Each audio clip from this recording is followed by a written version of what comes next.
Hello and welcome to the How Could You Forget podcast, a podcast where your host, Gurdon, Eric, and Lexi, as well as sometimes guests, will come together, learn about a topic that maybe you'd forgotten about, never heard about, or is simply too good to forget.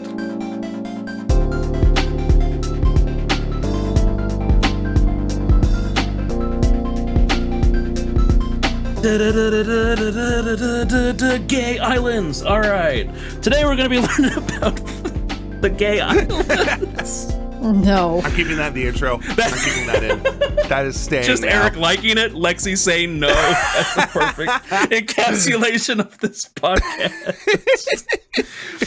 So, in honor of Pride, because when this comes out, it will be Pride Month. I'm taking a note from one of our viewers, Theo Firefox, who made a recommendation on our YouTube channel for this week's episode. How could you forget the gay islands? Are they just called the gay islands? They are not. And I actually even wrote in my notes, before anyone says anything at all, no, as far as I know, a piece of land cannot have a sexual orientation or be called the gay islands. Oh. Okay. So these islands are in no way like actually homosexual, but there's oddly a weird history of gay islands throughout history. And so today we're going to learn about that. Thank you again to Theo Firefox for the recommendation. She mentioned the gay and lesbian kingdom of the Coral Sea Island, which is the full name. It's not just gay island. Okay, is that the real name? Yes, the real name is the Gay and Lesbian Kingdom of the Coral Sea Islands. That is the actual real name. That is powerful. All right. It's extremely powerful. And so with such a beautiful name, I started digging and looking up why there was an entire kingdom of gay and lesbian coral in the sea, and I didn't get an answer to that. But the actual Wait, so the answer, island is gay or the coral is gay? that's the whole confusion, right? In this episode, we're going to get to the bottom of whether We're gonna get The bottom of the sea? Okay. bottom of the sea, bottom looking of at the the sea. coal, trying to see if it's gay. Exactly. Right. The story goes that the Coral Islands are a group of 8 islands on the northeast side of Australia. Specifically, the northeast of Queensland is where they're located. That went in basically entirely uninhabited until the 1800s, whenever locals began to scout and chart the area to see if there was any resources they could actually get from these nice-looking islands that are just out in the sea. Okay. But they really don't have anything actually useful on them. Like, they're just like a lot of really nice coral around. They're just sand? It's not even like, again, there is of course sand because that's what makes it look like an island and stuff, but like there's no fresh water. They're not really big enough to actually be inhabited by people. Like right now as we speak, there's like 4 people that might live on it because they're meteorologists and their whole job is to do like weather monitoring. Oh. But like they are that uninhabited. So it's gay and useless, just like me. Perfect. Oh my gosh. I knew you were going to make that joke. Let's go, dude. Let's go. Representation. But originally these islands were called just the Coral Sea Islands because there was a small sea of coral around the area, and that's what they called them before they turned gay, apparently. So fast forward 70 to 80 years to the 1870s. You know, people are just going to say the islands have gone woke. You know that's going to be the argument. Yeah, we can't let anyone on Twitter know about this. We can't. But also, Lexi, thank you for mentioning that, sadly. Oh, no.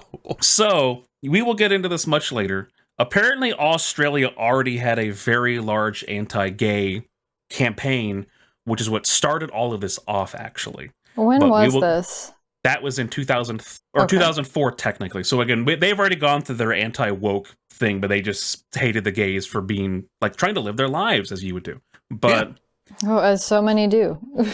That's just what you do these days. But back in 1870, before we get to the full discrimination, what, Lexi? So that's what we do these days. You be a hater these days? No, I mean, not in us. 2025, yeah, but everyone else, not us. Say I'm a hater for other things, but yes, I'm not a hater of equal. You're rights. a hater for things that actually like make sense to hate. I hate Alfredo sauce. That's Lexi right now. Well, I do hate Alfredo sauce. I mean that I can't get behind, but yeah. So in the 1870s, some people finally went there and just tried to find anything they could, and they found that there was just guano there, so they set up some guano mines. But within like a couple of months, yeah, there's just bats living there. They immediately realized that nobody could live there because there's no fresh water and it's like 20 miles away of like on boat. So you'd have to bring in water almost every single day. So there's no point in living on this island.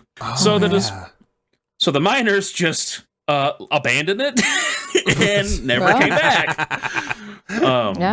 And then 50 years later, the Australian government, this was the 1920s roughly. Okay. Thank you. Yeah, that's like I knew you were going to ask about that. The Australian government decided that we might as well use the islands for something, and so they set up those long-term meteorological stations that I mentioned to help monitor the weather and to get data about the oceans and the currents and things with the actual coral that was nearby. Cool. I got all that information, by the way, from the CIA's website. Sorry, I just find that really funny. Just I know. I mean, honestly, they probably saw like monitoring devices on this island, and they were like, "Who is this for?" And then when they're like, "Oh, it's for weather." Okay.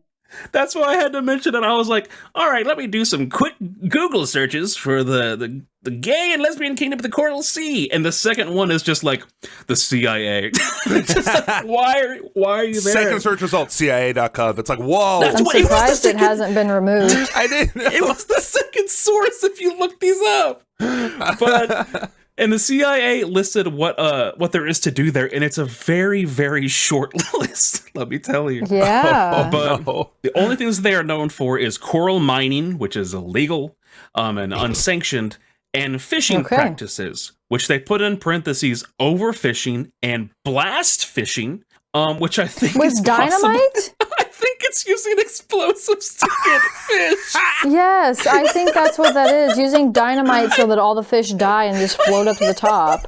Because the pressure of it just kills them immediately, yes. Oh my gosh. But the CIA is like, they're overfishing and blast fishing over there. All right, got you. Thanks, CIA. Oh my gosh. Thanks. Oh, wow. Okay. Blast fishing. It just sounds... It's the most Australian... It's the most Australian thing I can think of. And it's just like, oh my god, like it's. I mean, I think it's also people would do that in America. Well, when I think of an Australian, I think of a guy that's wearing like a vest, some cargo shorts, like has the biggest muscles ever. Goes and just throws a thing of dynamite out into the ocean. Goes, woo, fish, oh my gosh! Yeah, fish. That's what I think of. Destructive Steve Irwin. Yes. Oh, yeah. The anti-Irwin, yes. Yeah. Non-derogatory, by the way. That sounds badass as hell. It's badass as hell, yes. That's all that there was until the gays took over. And not in a bad way at all. I just wanted to say that for dramatic effect. Because aside from the 3 or 4 man weather station on the Coral Sea Islands, nobody used it until in 2003. During the Brisbane Gay and Lesbian Pride Festival, a group of people got together and preemptively planned a way to fight back against a proposed bill to Parliament that was going to the Australian government that would codify the straight definition of marriage as the one and only definition of marriage in Australia. Okay. And the gays, I feel like that sounds derogatory, but it's not. but I give you permission to say the gays, because it's funny. Oh, thank goodness. But the gays were right to be worried about this, as the very next year in 2004, it passed and became an Australian law, essentially nullifying non-straight marriages that had been recognized by other nations, ones that had been performed in Australia. It limited non-traditional couples' ability to adopt, seek IVF treatment, hospital visits, and even go through the process of setting up retirement accounts. Is how much that it disrupted the gay community in Australia. It was a very big deal. It's similar to what the fight was in America, because again, gay marriage was not legal until 2016 in all states to be recognized. So exactly, yeah, if you lived in a state where it was allowed, like I think in America, I want to say it was maybe Massachusetts or Maine or something like that. That was like in 2000 something, 3, 4, something like that. I only know that Virginia was one of the states because I thought it was funny as a teenager that Virginia was one of the states that allowed the gays to marry. Sorry, I just had to mention that little tidbit of lore. But yeah, it's because even though they're like, oh, you can list them as like a domestic partner, that doesn't get you the same legal protections and, again, as an actual marriage, and all that. Yeah. So based on that's that why wildness, rights are important. Yes, Yippee! and it's why we're doing this episode again, because of Pride Month. So based on that wildness, a group of gay people, and I wrote in my notes here, Eric, if you can think of something better to call a group of gay people, please just let me know right now so I don't just keep saying a group of gay people. Nothing really comes to mind. I'm just going to keep gaggle saying of gays. it. A gaggle of yes, gays. A school Like of gays. A school and a gaggle of gays. That's it.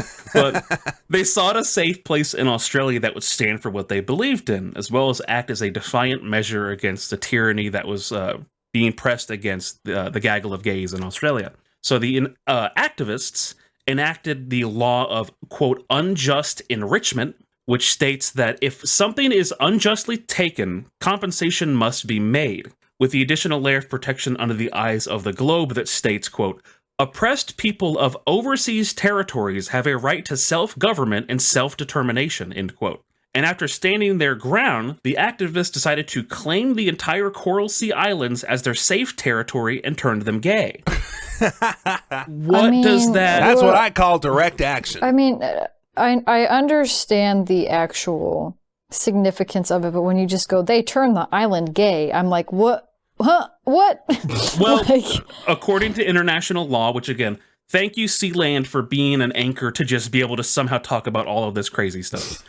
But according to international law, they had struck gold off of a technicality. Because under international law, when they say oppressed people who occupy an external overseas territory have the right to self-determination and self-government, and because all of the legwork that I said in the beginning of the episode stating that even the CIA in America classifies the Coral Sea Islands as an uninhabited external overseas territory that's only real use is for meteorology. Under international law, the gay activist met the criteria upon landing on the island and assorted occupancy. The gays could establish their own queer-friendly environment and basically make their own kingdom. Right, yeah. It's funny when you're like, they made the island gay. I'm like, what? because like, the islands changed from the island. Like, the island changed from being just the Coral Sea Islands to the gay and lesbian kingdom of the Coral Sea Islands, Leg Sea. Right. It just I'm trying to. The joke's not funny when I explain it, so it's. There's also more gay people per capita than straight people, I think, on the island at that point. Yeah, maybe exactly. Yeah. That's awesome. Because there was only gay people on the island. But yeah. Exactly. But if we fast forward a tiny bit after the law was passed to June 14th, 2004, a group of activists led by one Emperor Dale Parker Anderson I, also just known as Emperor Dale, either sailed a ship named the Gayflower or took a plane called the Gayflower. Oh my gosh, that is so good. It's so good. The sources say conflicting items about if it was either a ship or a plane. Sometimes even in the same articles, it was absolutely called the Gayflower. Yeah, as long as it was called the Gayflower, it doesn't matter if it was a plane or a boat. So for the sake of this episode, you can also imagine straight up like a huge gay boat. That's what I imagine. Go. All right. But anyways, the Gayflower, being a clear reference to America's ship called the Mayflower, landed on the beaches of the Coral Sea Islands, raised a gay rainbow flag on the largest of the islands, known as Cato Island, and declared them their own area and declared them gay. As in, actually, they stated the Coral Sea Islands as an independent gay and lesbian state, is what their exact words were set up for that. But eventually, after they departed, they went there, they had fun, they landed on the shores, they planted a traditional 6-stripe rainbow flag on the island, and they installed a commemorative plaque that read as such. On the 14th day of June 2004, at this, the highest point in the Coral Sea, Emperor Dale Parker Anderson raised the gay rainbow flag and claimed the islands of the Coral Sea in his name as the homeland of the gay and lesbian people. God save our king, end quote. Yes, so God save our king. Oh my God. Do they even have a king? I mean, he was also an emperor, which doesn't make sense. I was going to say, God save our emperor? That doesn't read as well. God save the emperor doesn't sound as good. It doesn't flow off the tongue as well, you know. It really doesn't. But the capital of the gay and lesbian kingdom was then established as Heaven. That is the capital of the gay and lesbian kingdom. Oh, that's like awesome. I said, though, there isn't much to sustain a community at all on the island, to be honest. So, like Sealand, most of the impact of the land actually took place online on the early internet. The group set up various forums, Facebook accounts, they made websites, and kept people up to date on what was happening in the gay community in and around Australia, as well as ways to help bring awareness to their cause. They even had a P.O. box set up that you could ship items to, and that you could like help support the gay cause of Australia and like support the gay and lesbian kingdom. It was not on the actual island, but they did set up a mailbox on the island that's still there to this day. But again, I don't know how anything got to said mailbox, because it's like... It probably didn't. It was probably just symbolic. Yeah. Emperor Dale, being the head of the gay micronation, would write letters to the Australian MPs regarding the secession of the gay Coral Sea Islands, and how he would be happy to have all of the Australian gays rejoin Australia as citizens after the law was changed and their status and ability to be married was reinstated. Unfortunately, those either went nowhere, they were unanswered, or they were returned probably with some very unchoice words, because that was kind of the vibe at the time. Not to mention, it's just Australia. That's just in their bloodstream. Exactly. Being using unnice words. Absolutely. Just, oi! But if that wasn't enough for you, and because this is too good not to mention, if at any point from 2004 to 2017, any gay person on Earth could have been a member of the gay Coral Sea Islands. According to a report in the 2006 report on micronations in the publication Lonely Planet, a law that's similar to the, quote, law of return that was used after the Second World War, a person was automatically granted permanent resident status and immediate eligibility for citizenship to the gay Coral Sea Islands by simply either being gay or lesbian at all. Is that still an option? It's only to 2017. It's only to 2017. I know. Rip. Too bad. But the law of return was a law that helped escaping Jews after World War II to move to and were granted citizenship in Israel after World War II. And so they kind of used that same similar setup to say, oh, hey, if you're escaping persecution as a gay person anywhere in the world, you can technically get citizenship in our country here. Again, I don't think many people took him up on that because, again, the island doesn't have anything, but it was still an option, and it was a very nice option still. Okay. Also, in doing research for this, I have found out that any micronation that is mentioned on this podcast inevitably has to have a cute collection of stamps.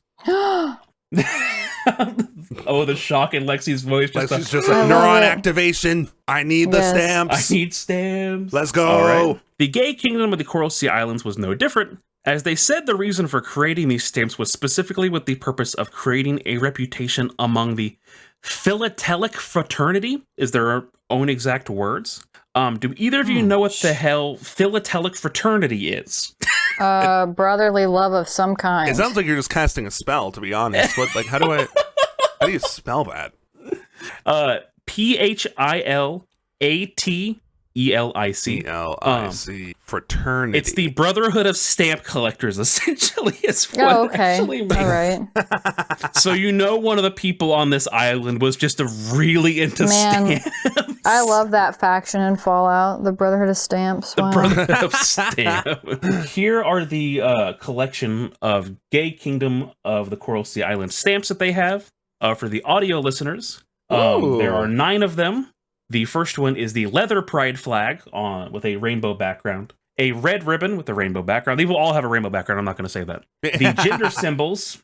The International Bear Brotherhood flag. A pink triangle with a crown over it, which I don't know what that one is at all. The pink triangle is probably a reference to the Holocaust, of what gay people were given to identify themselves in concentration camps. Yeah. It's probably a reclamation of that. Oh, okay. The lambda, which I don't know. Do you know what the lambda might represent, Lexi? I mean, I know it's a Greek letter, but I don't know what for. I don't know, what. Again, I can get some of these. Other ones, I'm kind of like, you're going to have to explain it to me. It's just a Greek letter that thinks it's hot shit.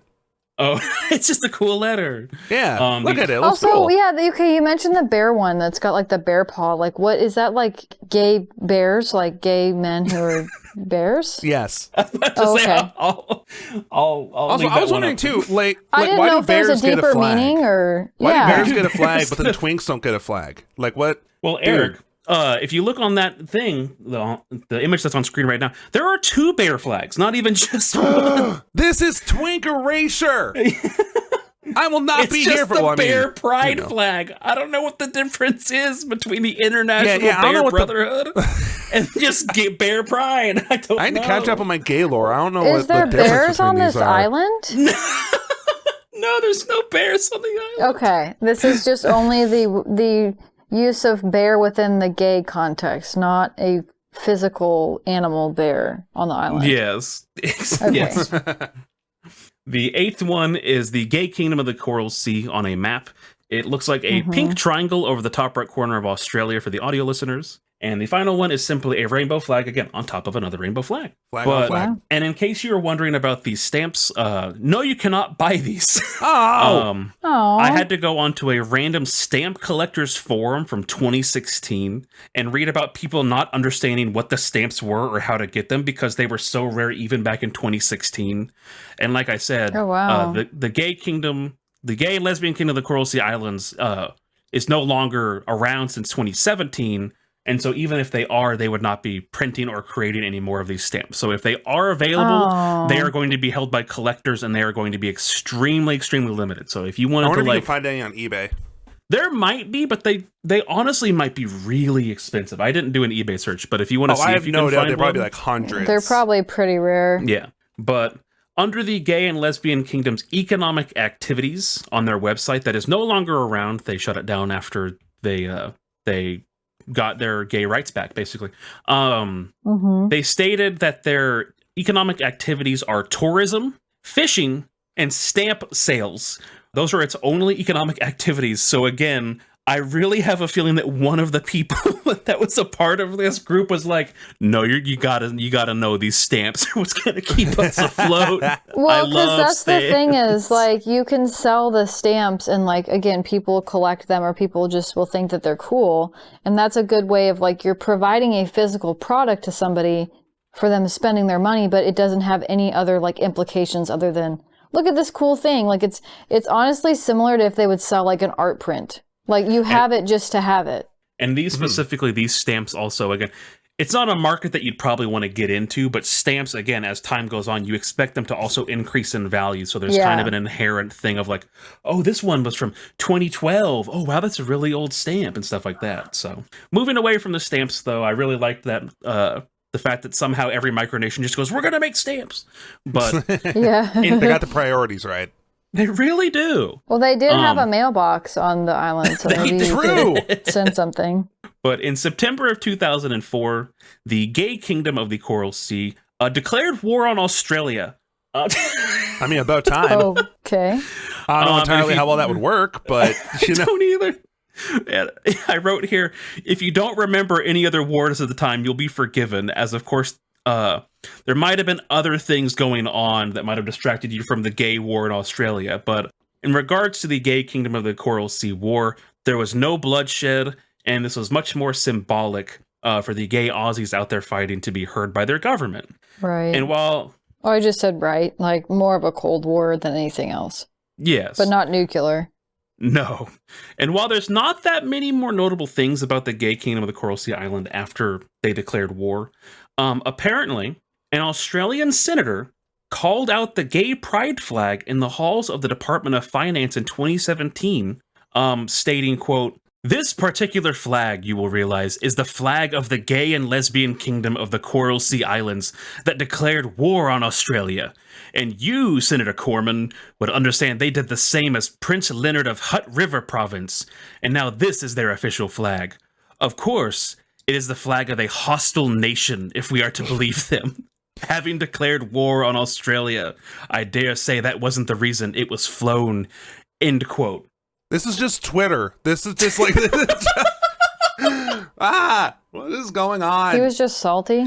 He was salty and saying that they needed to take down a gay pride flag that was just hanging in one of the halls of like a government because building. The island had declared war. Because the gays had declared war on Australia.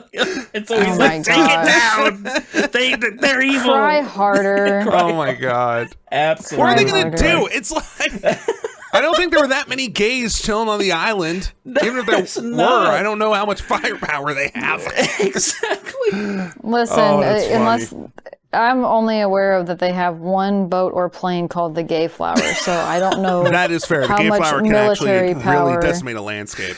It's very Yeah. powerful. Well, the U.S. did try to make gay bombs, so I mean, maybe they passed along that technology. Oh my gosh! Don't even. They did, Lexi. That'll be the next I know, episode for How Pride. can you know. forget the gay bomb? How can you forget the gay pause. Oh my gosh. But that same year in 2017 that guy said that quote about we're at war with the gays, apparently, Australia held a nationwide postal survey to determine if the gays had the right to be gay. And 61.6% of Aussies said yes. After They had to poll the general population through a piece of mail. Yes, and every single, I think they had a deadline, but then they had to count every single one on that postal survey and count every single vote and every person that responded yes or no. Goodness. And count them all up. It was apparently extremely drawn out and annoying for every single person involved. That's hilarious. But they asked if they, again, this was not just can gays be gay. It was much more like, hey, can gays marry is basically what the question was. But I just wanted to say the gays had the right to be gay. It does sound funnier like that. Exactly. Kind of funny. And with the legalization of recreational gay marriage, Awana is what I wrote. Emperor Dale held true his remarks at the top of the episode where he said, if we are given the right to marriage, we will disband our country and come back to Australia. And so in 2017, Emperor Dale held true, and he disbanded the gay and lesbian kingdoms, legally returning the island back to the control of the Australian government. And since then, the island has remained mainly uninhabited, but the gay pride flag, the mailbox, and plaque all remain in memory of the gayest island in Australian history. Oh my gosh. Is it still like a tourist spot? Like, could we go to it theoretically? You probably could. Again, it's, I think, if It'd I'm probably be way out of the way to go to. Well, yeah, if you went to Queensland, you could probably then be like, hey, can we take a boat out here? And some person would probably be like, yeah, sure. Does the gay flower still run? I don't think so. It might, but I don't think so. Man, they could run that like a tourist thing. Of you get on the gay flower and you visit Dude, that would have been so good. Or here's what we do. All right, audience, don't tell anybody. Don't snitch on us. We make our own gay flower and we start selling it as like a boating opportunity to like go to gay locations across the U.S. when we franchise it, and we become millionaires selling little gay flowers like boat Let's trips. Go! All right, exactly we're all what I'm gonna do with this YouTube shit. Doesn't work out. Yes, we're all chill. We're all chill. All right, cool. And because I didn't know how to include this, but this is one of the only times I'll ever be able to mention this personal story of my own. When I was in high school, I had to do a book report on like tribes of people or something. I don't remember the exact specifics, but just like, oh, hey, do some research on a tribe. And we all chose from a list on a piece of paper. So no people ended up doing the same tribe of people. And my dumb teenage self chose what I thought was the coolest looking word on the paper. Because that's what I do. And I ended up choosing the group of people known as the Lesgians. But the entire time that I was doing all of the research, reading about it, doing all of this stuff, I never said the word out loud. Oh my goodness. And so on the day of my presentation, I walk up on stage and my teacher's like, oh, hey, what's your presentation on? And I was like, oh, it's on the Lesgians. And I just burst out laughing, and so does everybody in the audience. And I can't keep a straight face for the entire time. Oh my god. I was just sitting up there like, how on earth did I go probably a week and a half of let me type out this word, write out the word lesbian without ever saying it out loud or putting together that it sounds so close to lesbian. But I just had to mention that because I was reminded of that story. Oh, that's beautiful. It was very good. Also on that note, because we have not even hit about halfway through, I wanted to play another game with you guys. Oh no. And have a little bit more fun with the episode. So I made another game. We're not even doing the measuringstuff.com game. We're doing another one. That's kind of wild. And it's actually one of Lexi's favorite games. And the audience, you all can play along at home as well. Do you mean that for real, or are you joking? Well, Lexi, it's simple. The game is called How Could You Forget That Tune? Okay. I think this could be a very fun and entertaining game that's real simple. I'll play you a song that's about like 4 seconds, maybe 5 seconds long, because I don't want YouTube to beat us up. And then Lexi or Eric, whichever one of you tells me the song, title, and artist. And if you get both, you get 1.5 points compared to 1 point.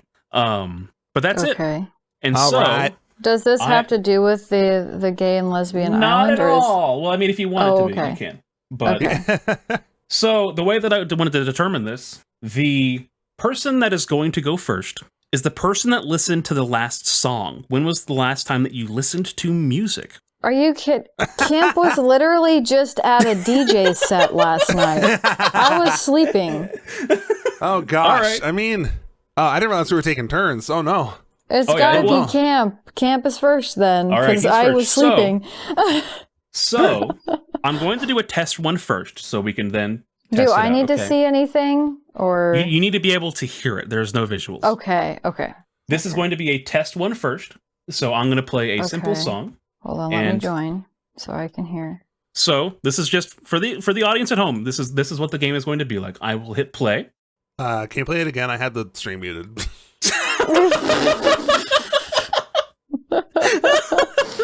Oh my goodness. Can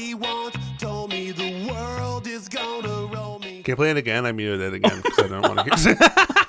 I'm gonna. That was a joke. scream. That was a joke. That one was a Okay. joke. Okay. All right. This is the test one. So either of you can go tell me what this one is. It should be pretty simple. Oh, I thought. Oh, this is the test. This is just the isn't test. It's Camp? not the game. Eric will get the first. I'm gonna guess Oh, that. I'm gonna okay. guess that this is "What Is Love" by Hadaway. Sadly, that's not. Are the you serious? answer. I know you're not serious. You'll never know. I don't know, Lexi. Am I? Okay, listen, you're gonna take a favorite game of mine. Y'all are gonna ruin it for me, and I'm not gonna want to play the Name That Tune games anymore because of this All right, Eric. goofing. What was the song? Smash Mouth by All Star. Yeah, Oh, Eric. No, the got other way it. around. It's Sorry. the reverse. Yeah. By All Star. He did it. Close enough. Close enough. So Oh here my we gosh. go. That was yay, That was the All Star test. Smash Okay. Mouth. So now, Okay. Eric, you are up first for real this time. Why do I have the feeling that you are trying to trick us and that this is going to be something completely absurd and not as easy as All Star by Eric, Smash you are Mouth? up first. Here's your song.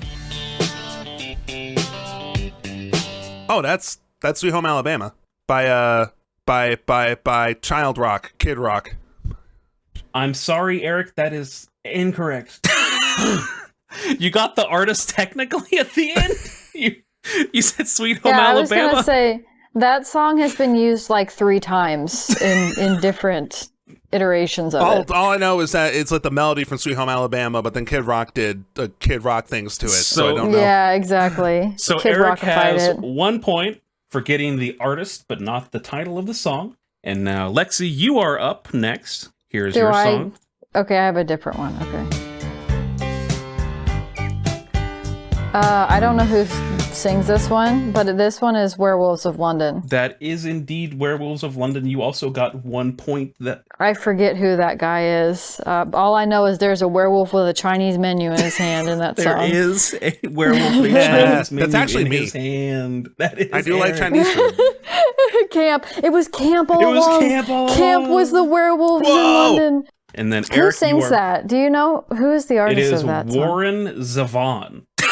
Sure. Okay. I think I was thinking it was Duran Duran for some reason, but I think that's because they have the Hungry Hungry Like the Wolf song. Yeah. Mhm. True. Wow. Hungry Like the Werewolves of London with the Chinese menu in their hand. All right, you guys are both tied 1-1 right now. Now, Woo, Lexi, woo, woo.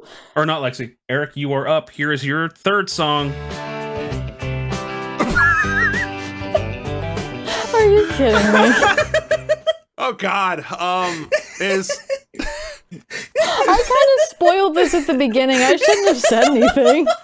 is that Sweet Home Alabama? Or wait. Shit. Is this wait.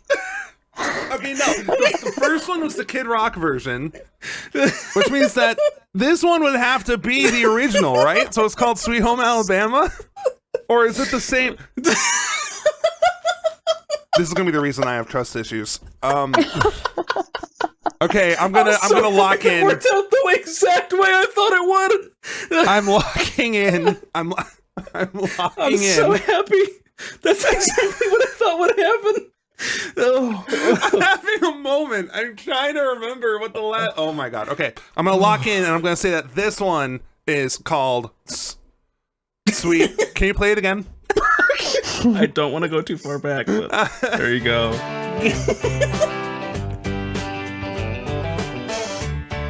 I Okay, locking in. I'm gonna say the title is literally Sweet Home Alabama. This one is the Sweet Home Alabama one, and I have no idea who made it. It is indeed Sweet Home Alabama. Yeah, that's Leonard Skinner. By Leonard Skinner. Yo! I got the only one that I wouldn't have known the artist. I was like, who's the Werewolves of London guy? I know the other two. Oh, that again. Man. I even set it up. I didn't even say one person goes first. It was whoever listened to music last, because I knew both of you like music, so there was a chance. This is rigged. How You is knew it Camp had a rigged? DJ set. You knew I made this you video. know Camp. Camp had a Friday. DJ set, and that Camp would go first. Well. Camp is up right now, but Lexi, there is a song 4.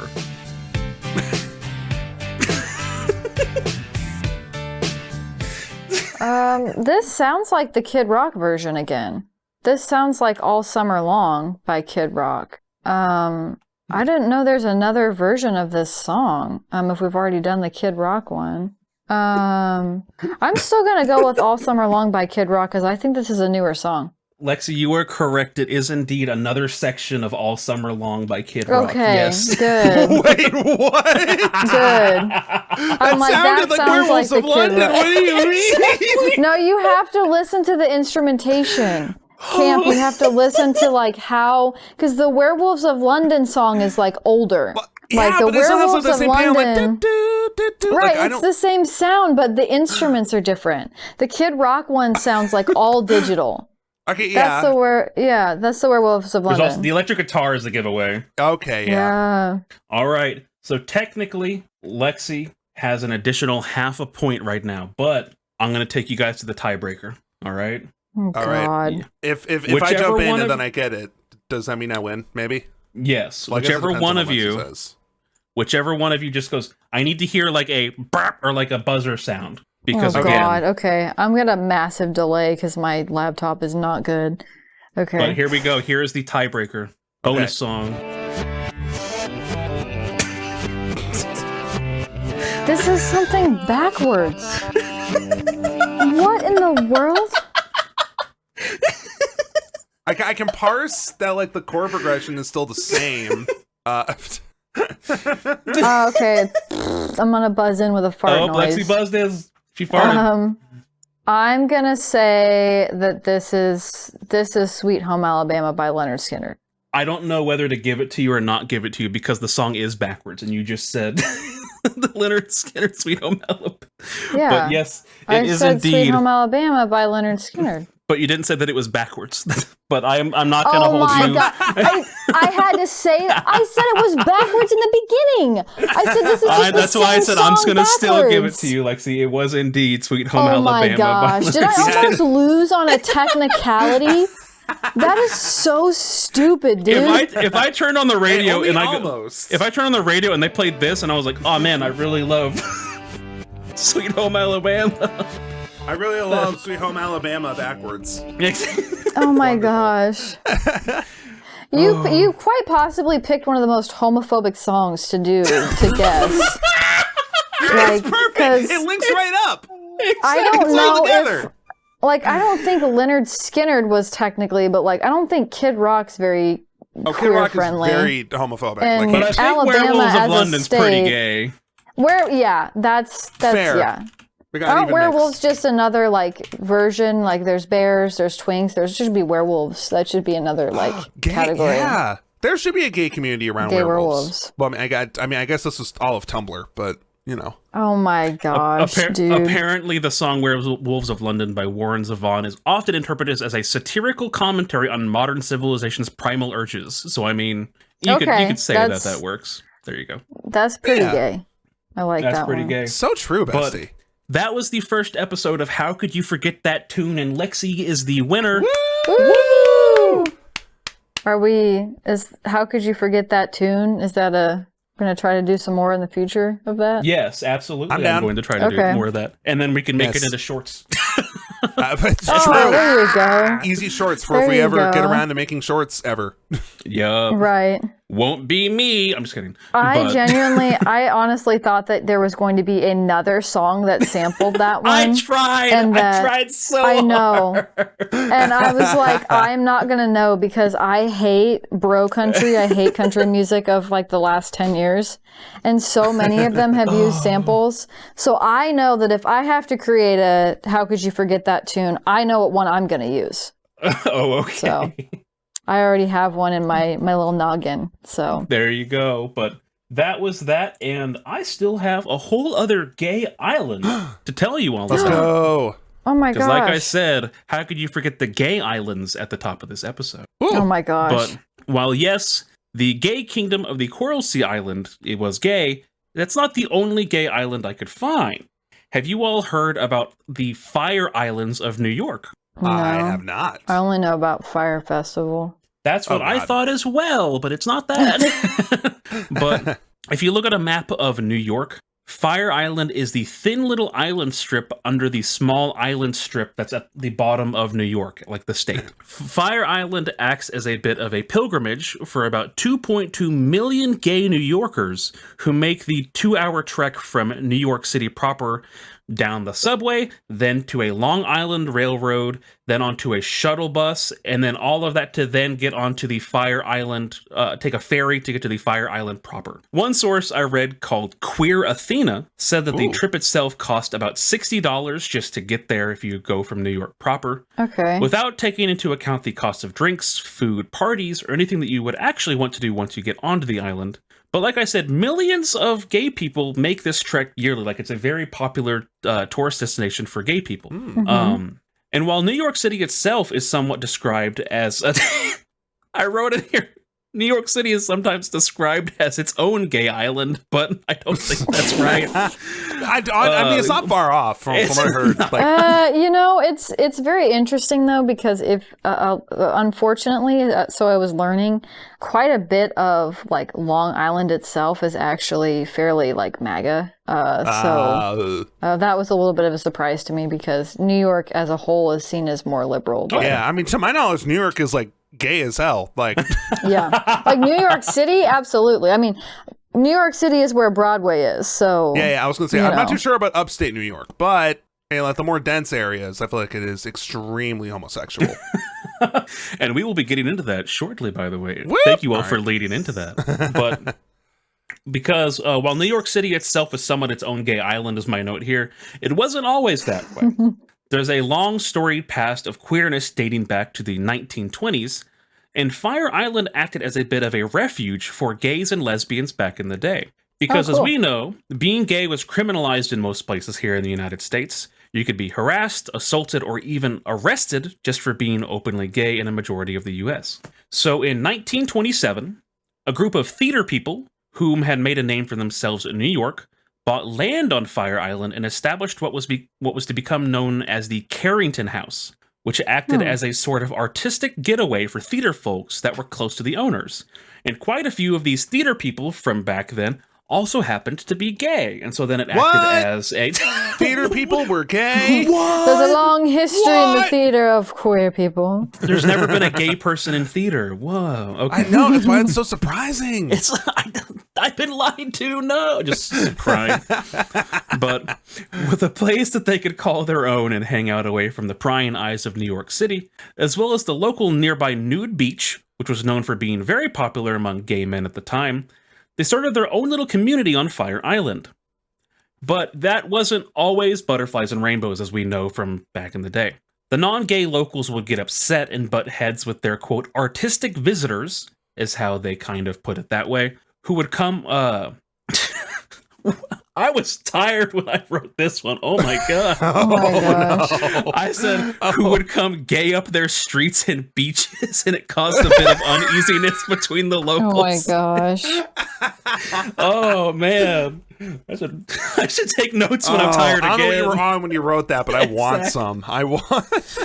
But that all changed when the Great Hurricane of 1938 hit and basically destroyed much of the town and a lot of the structures that were there. And it drove people away from living on Fire Island because, hey, my entire livelihood is gone. Why would I want to live in a place that's been destroyed like that? But the gays stayed. They didn't leave. They decided The to just gays were stay. resilient. They are. Apparently, after the Great Hurricane, there was no running water or electricity, but that didn't deter the LGBT community that was planting roots there. They lived and flourished, not having to worry about living under the oppressive worlds that they were used to in New York and from the locals that were pestering them because they were all gone, and they could just be themselves. In the 1940s, due to the rise of the theater troupes that were settling down also, because the traveling theater groups were apparently getting out of style, and with the growing advent of drag performances, mixing with theater, performance, and queerness all into one, the town became known for its drag as well. And the town began to transform into what was widely known as the, quote, first gay town in the United States in the 40s. And it grew to be known as a safe place for the gays to live, create, and vacation freely.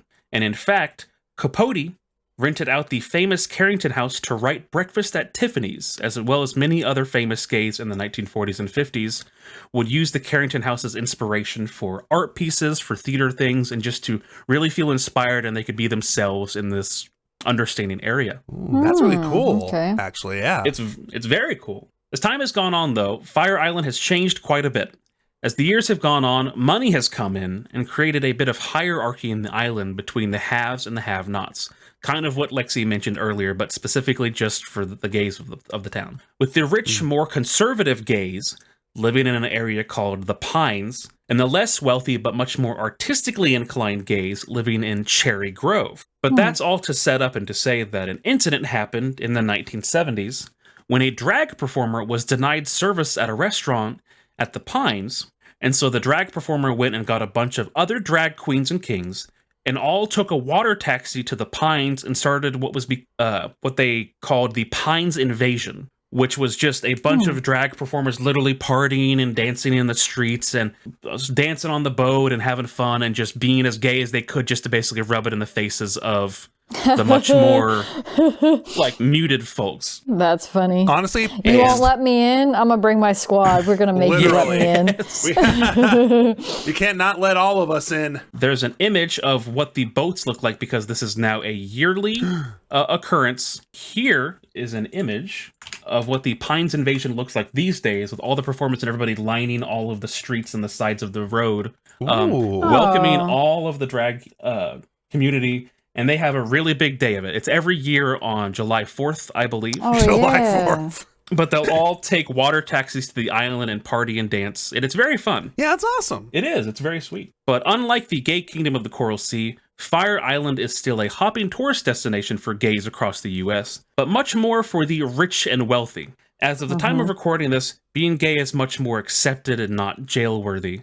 So Fire Island is for New Yorkers a $60 2-hour-long trip to the beach, where being gay isn't just accepted, but it's the way of life there. There are entire house parties that basically, not like constant 24/7 ragers, but they're known for just lots and lots of house parties, beach parties, like having like gay, like not full parades, but like kind of going to the town and dancing, and like there's stories of families that would be sitting, like again, with their kids and stuff, just eating lunch, like on the patio, and just seeing people in full leather daddy ensemble, drag performers, people just throwing glitter everywhere, like literally just constantly through the area. Like it's very gay, is basically what I'm trying to say. But it's super gay. It's super gay. Yeah. And on top of that, the a lot of the more well-off people that bought up the land also rented out to much more highfalutin, wealthy gays to have more parties and more get-togethers and stuff like that, just right on the beach, because again, apparently the beach is very, very nice looking as well. So